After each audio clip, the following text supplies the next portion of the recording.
puede ver la presentación. Estás ahora sí, perfecto. Perfecto. Ok. Muy bien.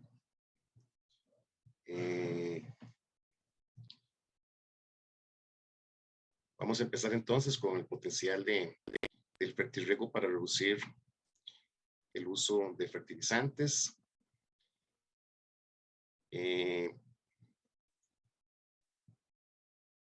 No puedo quitar mi imagen. ¿Usted lo puede hacer, Felipe? Ahora sí, perdón. Listo. Ok. Entonces, esta es una alternativa que puede funcionar, o que ha funcionado, perdón, también para mejorar sobre todo la eficiencia de los fertilizantes, tendiente a disminuir sobre todo las dosis de fertilizantes. Como ya mencionamos, la fertilización pues es una herramienta fundamental para la nutrición de las plantas porque muchos suelos no tienen la capacidad de brindar los nutrientes que están disponibles. No solo la fertilización con fertilizantes sintéticos, sino como lo mencionó ahora la ingeniera Mariana Chavarría, también los abonos orgánicos, los bioles, los biofertilizantes, también son productos muy valiosos para nutrir las plantas y que aportan además otras cosas importantes como lo mencionó ella. Entonces, no podemos tener una alta productividad sin el uso de fertilizantes sintéticos o fertilizantes orgánicos o el uso de ambos en un sistema de producción. Y el fertirriego no solo se entiende para aplicar fertilizantes sintéticos o sales minerales, sino también que el fertirriego puede ser usado para usar productos orgánicos o fertilizantes orgánicos, bioles que estén totalmente solubles en agua, biofermentos, se puede usar también para preparar soluciones de fertilizantes orgánicos y poderlos disolver en agua y aplicarlos en los sistemas de fertirriego. O sea, no es exclusivo el fertirriego de fertilización inorgánica o sintética. Estamos pasando en estos momentos por una situación especial que precisamente ha complicado la producción agrícola en Costa Rica y en el mundo entero. Y es que con la situación del COVID, a partir del segundo semestre del año pasado, sobre todo, hubo un incremento sorprendente en los precios de los fertilizantes. Algunos pasaron a valer hasta casi 3 veces más de lo que usualmente costaba en el mercado internacional, derivado principalmente por un incremento en los precios del petróleo, del gas natural, del carbón, que son 3 elementos fundamentales que proveen energía y que se utilizan también en la producción y en el transporte de los fertilizantes. Por ejemplo, el gas natural es una fuente importantísima para producir amoníaco y el amoníaco es una materia prima de muchos fertilizantes nitrogenados. Todo esto venía incrementando los precios de los fertilizantes desde el segundo semestre del año pasado. Sin embargo, además de una alta demanda para cultivos muy extensivos que consumen gran cantidad de fertilizantes, no tanto por área, sino por la extensión de esos cultivos, como el maíz, el trigo, la soya, el algodón. La fabricación de amoníaco es muy importante porque para producir fertilizantes nitrogenados como la urea, como el nitrato de amonio, como los sulfatos de amonio, se requiere amoníaco y el amoníaco se produce en gran parte a partir del gas natural, que tiene principalmente gas metano que se usa en la producción de amoníaco. Los precios de los fertilizantes parecía que habían tocado techo en noviembre, diciembre del año pasado y en enero y febrero empezó a haber una leve disminución de los precios y parecía que venía disminuyendo. Sin embargo, el conflicto que se inició aproximadamente a finales de la última semana de febrero, con el inicio de la guerra entre la invasión de Rusia a Ucrania, pues nuevamente volvió a complicar el suministro de fertilizantes. Y esto particularmente porque, aparte de toda la incertidumbre que causa en el mercado, el petróleo volvió a subir, el gas natural también volvió a subir de precio. También hay que tomar en cuenta que el embargo económico que está sufriendo Rusia afecta también a muchos países en el suministro de materias primas como los fertilizantes. Por ejemplo, Rusia es el primer exportador mundial de fertilizantes, tiene el 15% del mercado mundial de fertilizantes. Además, Rusia suministra el 40% del gas natural a Europa, y muchas empresas de fertilizantes en Europa utilizan el gas natural como materia prima para producir amoníaco, y con amoníaco se producen fertilizantes nitrogenados como la urea y el nitrato de amonio. Todo esto está causando una distorsión terrible en los mercados y en los precios. Además, Ucrania es uno de los mayores productores y exportadores de amoníaco, la materia prima para producir urea y nitrato de amonio y otros fertilizantes nitrogenados amoniacales. Entonces, vemos ustedes, por ejemplo, si analizamos el precio de la urea, como históricamente en marzo, desde marzo del 2021 hasta marzo del 2022, los precios subieron prácticamente, casi se llegaron a triplicar hasta en noviembre, llegaron a más de $900 la tonelada, cuando usualmente la urea tenía un precio de unos 350, $360 la tonelada, precio FOB. Llegaron a $900, y a partir de diciembre empezó a haber un ligero disminución en los precios de la urea. Inclusive en febrero ya estaba en menos de 700, está aproximadamente $700 la tonelada. Sin embargo, con el inicio del conflicto armado de Rusia y Ucrania, nuevamente la urea volvió a subir de precio, alcanzando prácticamente los precios similares a los que estaban en noviembre del año pasado.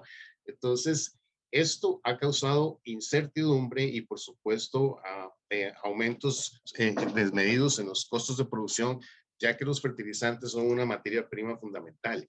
¿Qué hacer para lidiar con los altos precios de los fertilizantes? Urea a 48,000 colones, Hidrocompes a 46,000 el saco, 103010 a 48,000 el saco, etcétera.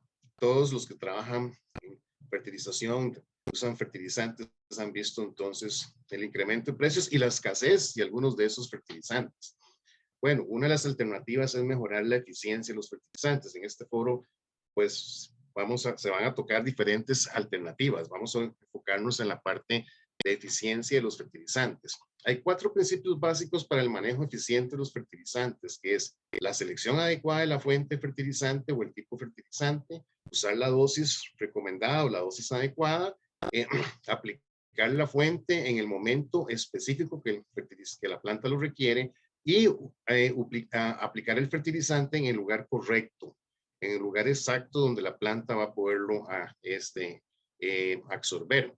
Entonces, la fertirrigación, que consiste en la combinación del agua y de los fertilizantes para aplicarlos a través de un sistema de riego, usualmente riego por goteo, que es el más eficiente, puede ser una herramienta fundamental precisamente para mejorar entonces estos factores de eficiencia de los fertilizantes: la fuente, la dosis correcta, el tiempo adecuado de aplicación, el lugar correcto de aplicación. Los fertilizantes en fertirriego se disuelven en agua, formando soluciones nutritivas que se distribuyen a las plantas utilizando un sistema de riego que puede ser riego por goteo o riego por aspersión. Es mucho más eficiente desde el punto de vista de aplicación de fertilizantes y de manejo del agua el riego por goteo, porque hay una mayor eficiencia en el uso del agua y una mayor eficiencia también en el uso de los fertilizantes, aunque también el riego por aspersión obviamente también se utiliza en fertirrigación. Nos vamos a concentrar más en esta breve presentación en hablar en riego por goteo. Vamos a resumir quizás las ventajas principales que tiene un sistema de fertirriego desde el punto de vista de nutrición. Los nutrientes en un sistema de fertirriego son aplicados en forma exacta y uniforme solo al área humedecida, o sea, solo al área que se humedece. Los nutrientes quedan ahí homogéneamente distribuidos.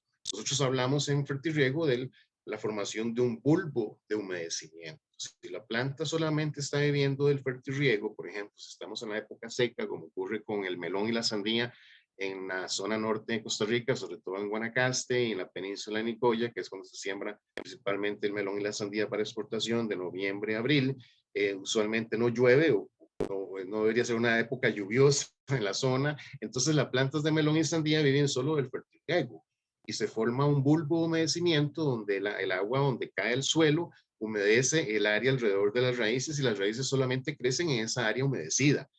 Como los fertilizantes van totalmente disueltos en el agua, entonces todas las raíces que reciben agua y que se humedecen, todas reciben igualmente la solución fertilizante que va diluida o mezclada con el fertilizante. Eso sería uno de los 4 factores de eficiencia de los fertilizantes. ¿Por qué? Porque el fertirriego permite entonces aplicar el fertilizante en el lugar adecuado, exactamente alrededor de las raíces. Las raíces que se humedecen con el riego son las que reciben los fertilizantes. Entonces, si todas las raíces se humedecen de una planta, pues todas van a recibir el fertilizante, se supone que en la cantidad correcta, en la dosis correcta, y entonces todo el sistema radicular se ve beneficiado en la parte de absorción de los nutrientes. Además, el fertirriego permite adecuar la dosis de los nutrientes de acuerdo a momentos de mayor demanda, usando, por ejemplo, las curvas de absorción de nutrientes. ¿Dónde es que las curvas de absorción de nutrientes, tenemos mucha información, por cierto, a nivel local, dónde es que las curvas de absorción de nutrientes funcionan mejor? Funcionan mejor cuando podemos usar un sistema de fertirriego, sobre todo en suelos, utilizando el sistema cuantitativo o no proporcional. El suelos es donde mejor funciona con un sistema de fertirrigación, donde mejor podemos usar las curvas de absorción. Esto sería entonces utilizar el otro concepto de mejorar la eficiencia de los fertilizantes, que es aplicar el fertilizante en el momento adecuado. Cuando la planta lo ocupa en la dosis requerida en ese momento, en la época de mayor demanda del nutriente. Porque con el fertirriego podemos fraccionar la fertilización en múltiples aplicaciones. Podemos hacer 15, 20, 30, 40 aplicaciones de fertilizantes en pequeñas cantidades. Algo que es muy complicado y muy costoso hacerlo cuando usamos fertilización convencional o fertilización granulada, en el que usualmente tenemos que usar mano de obra o tenemos que usar maquinaria, y todo eso tiene un costo. Entonces, usualmente en fertilización convencional o granulada no podemos, muchas veces no podemos aplicar el fertilizante en el momento adecuado. ¿Por qué? Porque no podemos hacer muchas aplicaciones, ¿no? Un productor de café no puede hacer 10 aplicaciones de fertilizante en el año.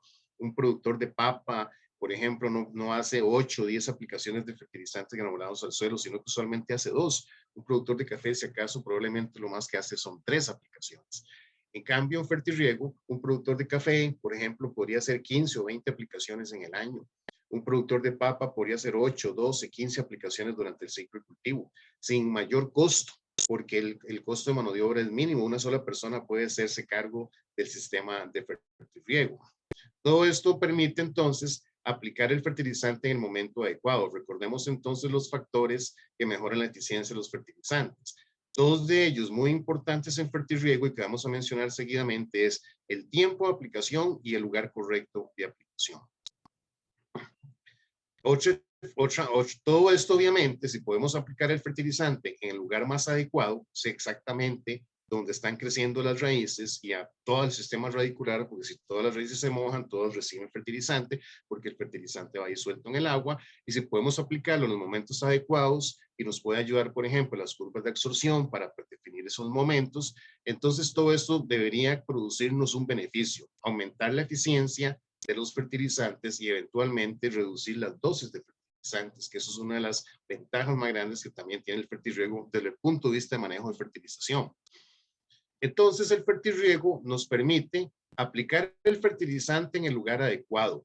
Si se forma un bulbo de humedecimiento, ya sea que tenemos la planta creciendo en la época seca o la tenemos en un invernadero techado, donde solamente recibe agua del fertirriego, pues entonces se forma un bulbo de humedecimiento, que es un área de suelo, el área de suelo donde es que se moja con el riego y donde van a crecer las raíces. Entonces, si todas las raíces obviamente se van a mojar con el uso del riego, entonces del riego por goteo, en este caso estamos dando el énfasis hoy a esta presentación al riego por goteo, pues entonces el fertilizantes que van disueltos en el agua se van a distribuir de manera totalmente uniforme en ese bulbo de humedecimiento y todas las raíces van a poder accesar a los fertilizantes. En fertilización convencional, cuando usamos abonos granulados, usualmente aplicaríamos el fertilizante en la superficie o en una banda a un lado de la planta. Significa que en fertilización convencional granulada, usualmente solo una parte del sistema radicular recibe el fertilizante o tiene acceso al fertilizante, que sería una parte de su sistema radicular aquí en la superficie o en una banda enterrada. En cambio, en fertirriego, todas las raíces se mojan, por lo tanto, todas las raíces reciben los nutrientes que van disueltos en esa agua. Eso sería entonces utilizar con mayor eficiencia la aplicación en el lugar adecuado, la aplicación del fertilizante en el lugar adecuado. Ahora, si utilizamos las curvas de absorción, de los cuales hay mucha información, usualmente las plantas empiezan absorbiendo cantidades pequeñas de nutrientes, porque la absorción de nutrientes está directamente relacionado con el crecimiento de las plantas.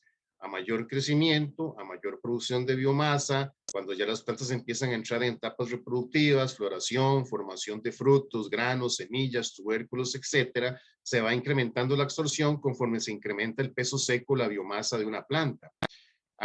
La absorción entonces está en función directa de la biomasa, del peso seco, de la formación de órganos vegetativos, de órganos de reserva, etcétera. Por lo tanto, esta información de curvas de absorción, sabiendo las cantidades absorbidas en diferentes momentos de las etapas de crecimiento de un cultivo, nos pueden ayudar en fertirriego a planificar las aplicaciones de los fertilizantes. Empezaríamos con pequeñas dosis de fertilizantes en las primeras semanas de crecimiento, por ejemplo, viendo este ejemplo con tomate, y luego empezaríamos a incrementar las cantidades de fertilizantes conforme la planta aumenta su demanda por esos nutrientes. Esto significa aplicar entonces el fertilizante en el momento adecuado.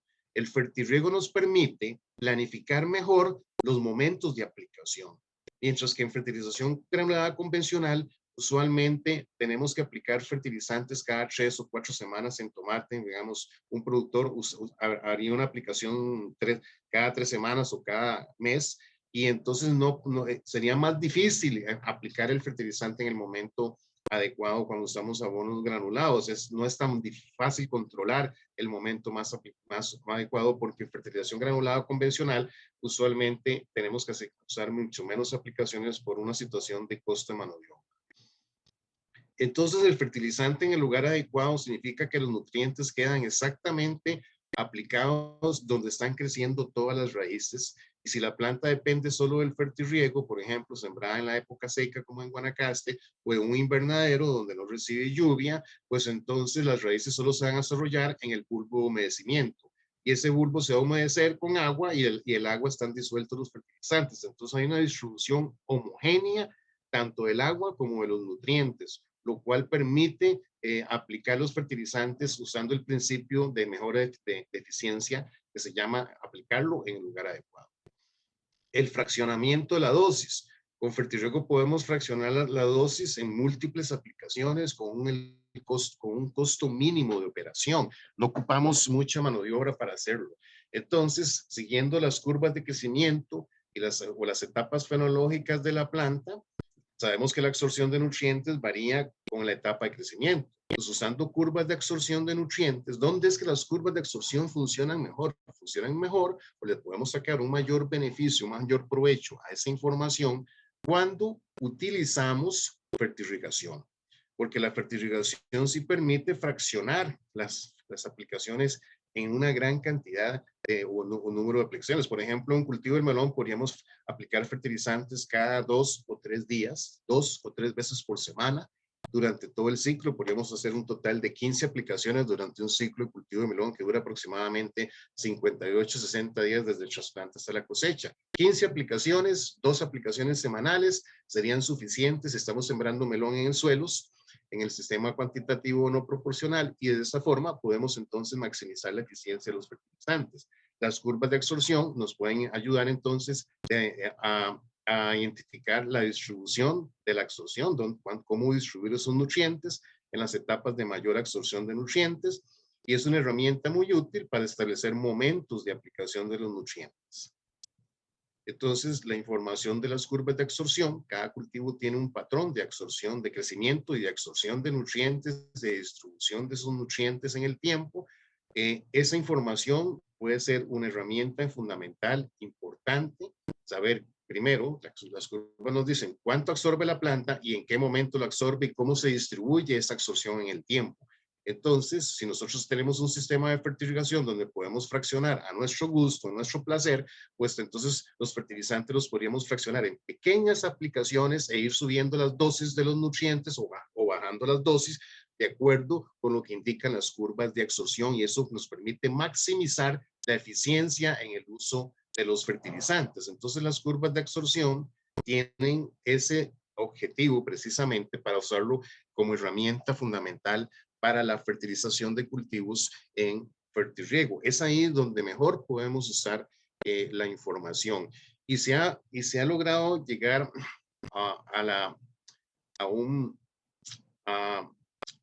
a establecer ciertos valores de eficiencia de fertilizantes cuando comparamos el fertirriego en este caso estamos hablando del riego por goteo, el riego por goteo versus la fertilización convencional, principalmente cuando estamos trabajando en suelos, en un sistema cuantitativo o no proporcional. Cuando trabajamos en suelos, en un sistema cuantitativo no proporcional, usando riego por goteo, la eficiencia de los fertilizantes se podemos maximizar. Sabemos que el nitrógeno es uno de los elementos que más perdemos en el caso de las fuentes ureicas por volatilización de amoníaco, si se aplica superficialmente. En el caso de las fuentes nítricas por lavado de lluvia o lixiviación de nitratos. Incluso eso puede ser un problema desde el punto de vista de contaminación ambiental. Los nitratos podrían ser depositados en aguas subterráneas. Si esas aguas subterráneas alimentan un acuífero que se utiliza, por ejemplo, para consumo por ejemplo, para un asada o para un acueducto rural, eso podría causar graves consecuencias. Ya ha habido casos en Costa Rica de acueductos que han tenido que cerrarse debido a contaminación por nitratos, principalmente, que es el principal contaminante que podría tener un fertilizante, la formación de nitratos. Bueno, el fertirriego puede disminuir la contaminación. El excesivo uso de fertilizantes puede ser disminuida su impacto, por ejemplo, en la contaminación de acuíferos o de aguas de ríos, de quebradas, etcétera, mediante la formación de nitratos cuando se usa fertirriego, porque el fraccionamiento disminuye, entonces puede disminuir la lixiviación y el lavado de nitratos. El fósforo, que sabemos que es un elemento, o sea, la eficiencia, por ejemplo, del nitrógeno podría, en algunos casos, no llega ni al 20 o 25% en fertilización convencional granulada. En fertirriego podríamos llegar hasta desde un 50 hasta un 80% de eficiencia, o sea, disminuir las pérdidas al poder fraccionar el fertilizante en mayor número de aplicaciones y de esa forma podríamos aumentar la eficiencia de los fertilizantes nitrogenados. El fósforo, que sabemos que se pierde principalmente por fijación o absorción a las arcillas del suelo, a los coroides del suelo. En muchos suelos, como en suelos ácidos o en suelos volcánicos, la eficiencia del fósforo no es mayor del 30%. Bueno, aunque el fertirriego no disminuye la fijación, no evita la fijación, perdón, pero sí el fraccionamiento podría ser que haya una reducción en las pérdidas de fósforo por fijación, aumentando la eficiencia. El potasio es un elemento que en algunos suelos, sobre todo en suelos francoarenosos o muy arenosos, se puede perder muy rápido también por lixiviación. La eficiencia en fertirriego también aumenta considerablemente. Otros elementos como azufre, calcio, magnesio y muchos micronutrientes. Generalmente los micronutrientes aplicados en forma granulada como fertilizantes granulados al suelo usualmente tienen muy bajas eficiencias y el fertirriego puede incrementar. Entonces, un programa de fertirriego establecido, como este ejemplo en melón, donde se distribuyen los fertilizantes en el tiempo, aquí están los días de aplicación, 2 aplicaciones por semana, los kilos por hectárea de las diferentes fuentes de fertilizantes, cómo las dosis van aumentando conforme va aumentando el crecimiento del melón, cómo el potasio, el calcio y el magnesio se incrementa su aplicación en la etapa reproductiva. Todo esto utilizando pues las curvas de absorción de nutrientes que existen para melón. Un ejemplo en cebolla, un programa de fertirriego fraccionado con 2 aplicaciones semanales, utilizando riego por goteo en un sistema de suelo. Igual, el fraccionamiento de las cantidades de fertilizantes nos permiten maximizar su eficiencia y reducir las dosis de fertilizantes, además de disminuir el posible efecto contaminante que podrían tener en aguas subterráneas, en las aguas de drenaje. Entonces, podemos concluir que desde el punto de vista de manejo de nutrientes y de manejo de fertilizantes, la fertilización permite colocar los fertilizantes en el sitio y momento más adecuado, como ya vimos. La fertilización utiliza el fraccionamiento de las cantidades de fertilizantes aplicadas, disminuyendo pérdidas por lavado, lixiviación, fijación, etc. La fertilización mejora la eficiencia de los fertilizantes y podría disminuir dosis entre un 20 y un 50%, dependiendo del tipo de suelo y el sistema y del cultivo que se esté manejando. Les agradezco mucho por su paciencia que han tenido conmigo y bueno, esperamos, no sé si Felipe, cuáles son las instrucciones del jefe. Gracias, muchas gracias. Gracias, Eloy. Creo que no hay preguntas en esta etapa.